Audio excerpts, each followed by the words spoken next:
Bismillahirrahmanirrahim. Assalamualaikum warahmatullahi wabarakatuh. Perkenalkan, nama saya Ananda Dona.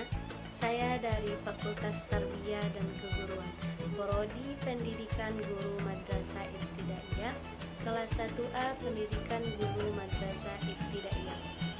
Sebelumnya saya mengucapkan banyak terima kasih kepada dosen pengampu Bahasa Indonesia, yakni Ibu Nurhayati, SPDI MPD.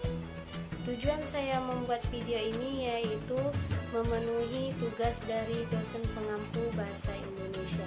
Di kesempatan kali ini saya akan mempresentasikan materi Bahasa Indonesia dengan membahas tentang sejarah ejaan Bahasa Indonesia. Semoga video yang saya buat ini dapat bermanfaat bagi kita semua. Selamat menonton. Assalamualaikum warahmatullahi wabarakatuh. Perkenalkan, nama saya Ananda Dona. Saya dari kelas 1A PGMI akan mempresentasikan mata kuliah Bahasa Indonesia dengan pembahasan sejarah ejaan Bahasa Indonesia dari masa penjajahan Belanda sampai masa pemerintahan Joko Widodo. Yang pertama yaitu pendahuluan, pengertian dari ejaan dan makna dari ejaan tersebut. Pengertian dari ejaan yaitu penggambaran bunyi bahasa dengan kaidah tulis-menulis yang distandardisasikan. Sedangkan makna dari ejaan tersebut aturan menuliskan bunyi ucapan dalam bahasa dengan tanda atau lambang. Yang kedua, pasti dong teman-teman semua bertanya apa sih fungsi dari ejaan? Pertama yaitu sebagai landasan pembukuan tata bahasa.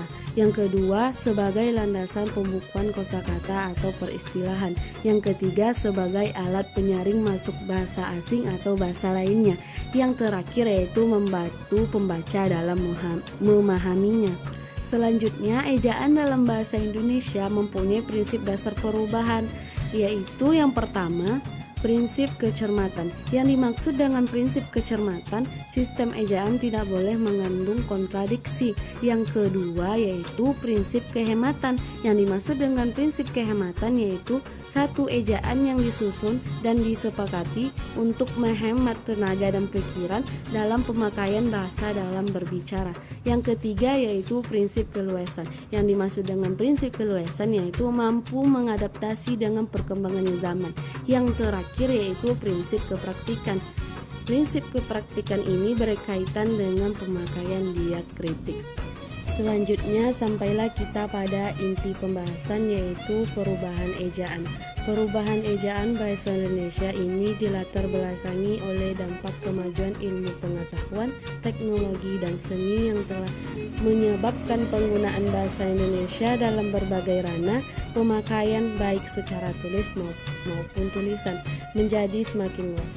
Dalam sejarahnya, ejaan bahasa Indonesia telah mengalami 7 kali perubahan yang saling berkaitan.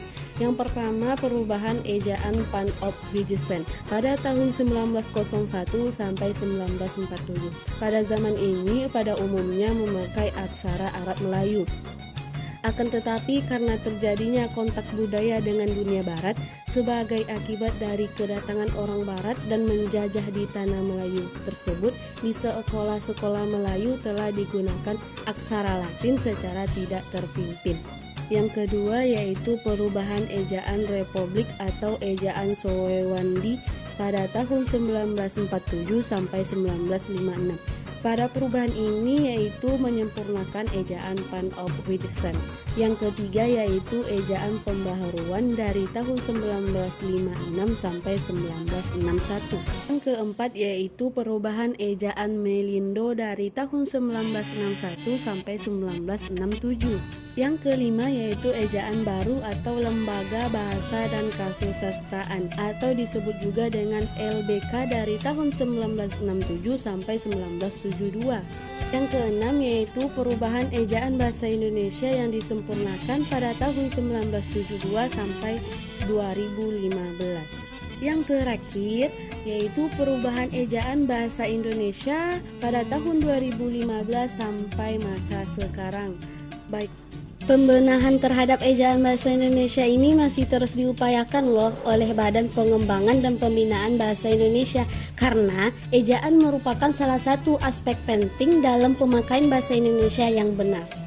Baiklah, sampailah kita yang terakhir yaitu perubahan EYD KKBI, yaitu mempunyai 4 poin, yaitu penambahan klausul, penghilangan klausul, perubahan klausul, dan pemindahan klausul. Pasti dong teman-teman, apa sih itu klausul? Klausul yaitu ketentuan tersendiri dari suatu penyajian yang salah satu pokoknya atau pasalnya diperluas atau dibatasi.